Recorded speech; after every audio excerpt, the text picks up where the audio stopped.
Con l'avvento dell'industria 4.0, la richiesta di dati è diventata una necessità da includere nelle realizzazioni di impianti, che vedono la presenza di uno o più robot e di dispositivi di varia natura.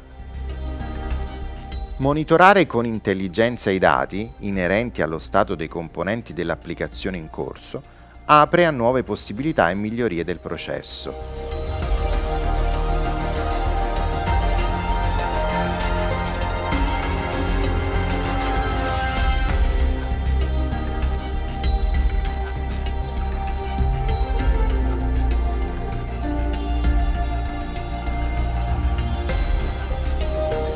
Grazie ai sensori di coppia presenti su ogni giunto dell'LBR IVA, è possibile discriminare la scelta tra due oggetti di stessa forma, stesso peso, ma diverso contenuto, senza l'utilizzo di strumenti di visione, ma solo in base alle coppie esterne rilevate dal robot stesso.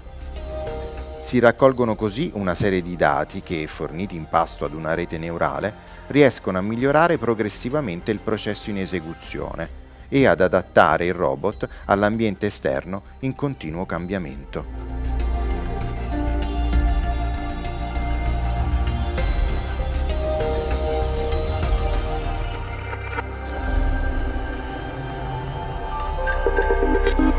Industrial intelligence.